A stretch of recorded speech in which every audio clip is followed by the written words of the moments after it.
Welcome back, all our insane viewers. We're so happy to see you that we're going to do something crazy today. We're going to take you behind the scenes, we're going to take you into the shop, and we're going to show you a little bit about what's involved in rebuilding an automatic transmission. Welcome to the neighborhood. Here's the Master Tech building. Come right on in. Here's the entrance. Here's some of my certifications from ASE, GM, ATRA, ATSG, Fram, Autolite, Bendix. This is some of our service bays. There's 12 of them. There I am still getting into the trenches. There's my son tearing down some transmissions. He started really early, so did my daughter, and I started early too. Now let's get tearing into this transmission. Now watch carefully as this transmission just magically takes itself apart.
Next, all these sub-assemblies have to be torn the rest of the way apart.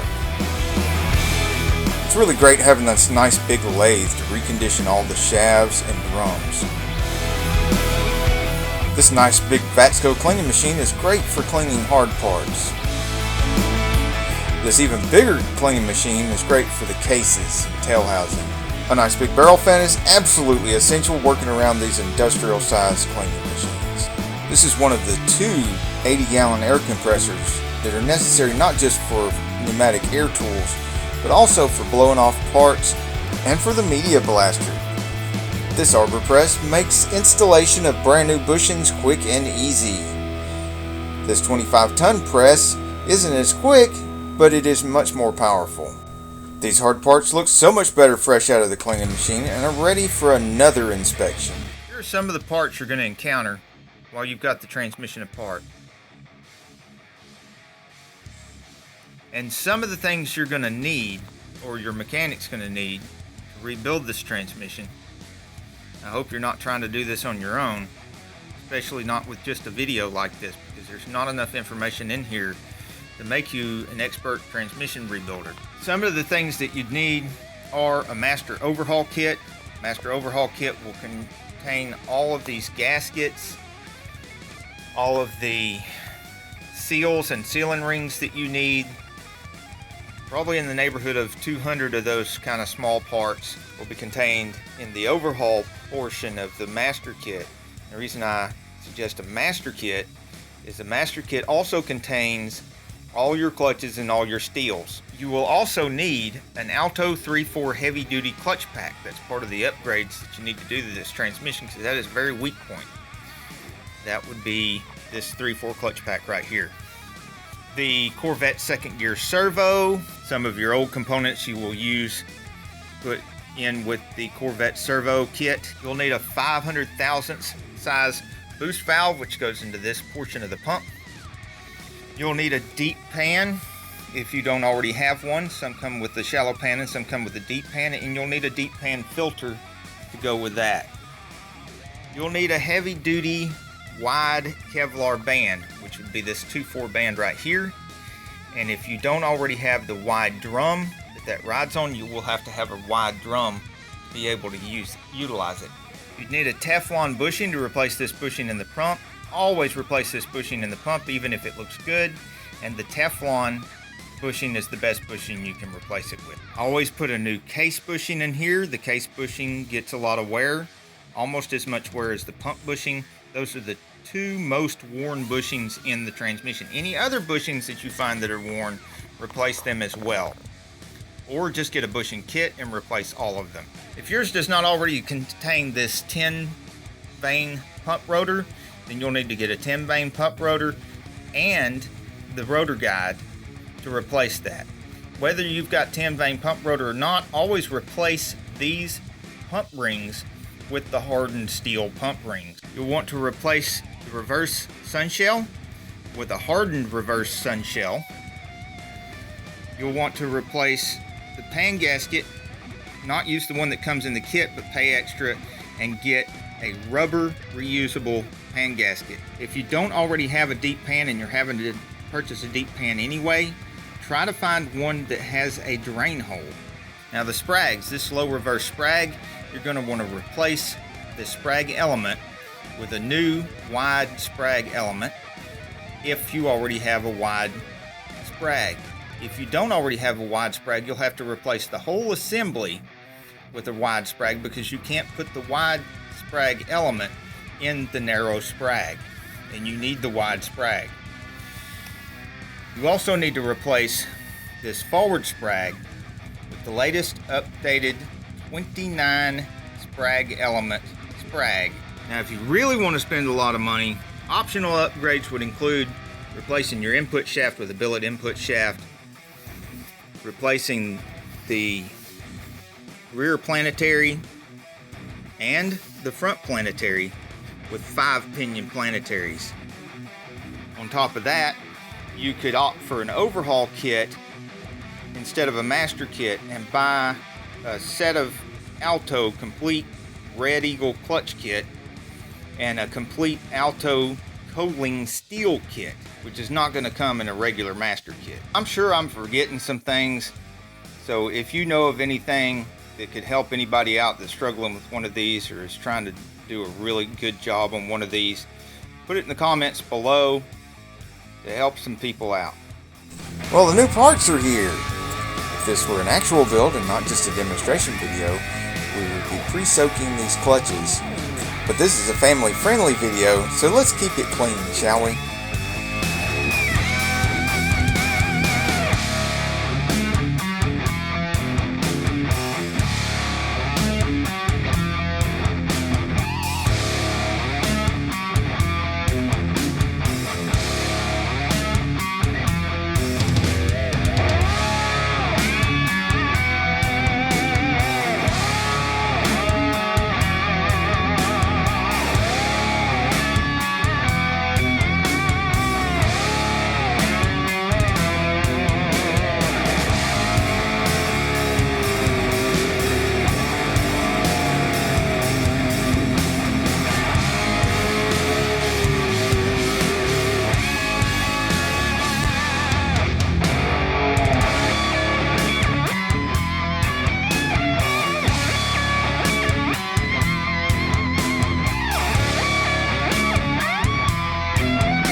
fill an entire series of videos on nothing but the valve body alone.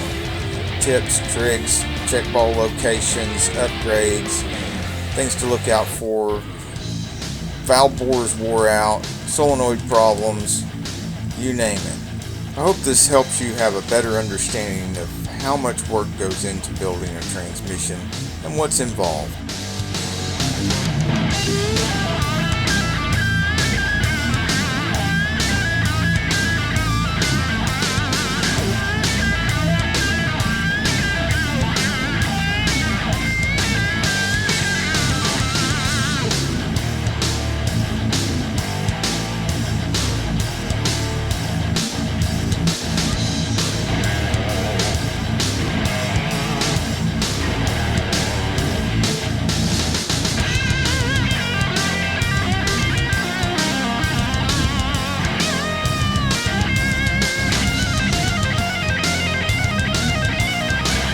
Remember, you're better off not doing anything you see us do in our videos or anything we talk about in our videos. You don't want to end up burnt, bruised, or bleeding. The safest way to fix your car is to just pay somebody else to do it. But if you are working on something, we're interested in what you're working on, what part of the country or what part of the world you're working on, what kind of weather conditions do you have to put up with there, what kind of shop are you working in. And you have 4 bays, you have 6 bays, 2 bays, 1 bay, 12 bays? Put it in the comments below. Some days the work is harder than it should be, but you still got to get the job done. See how we do it on Saneauto YouTube.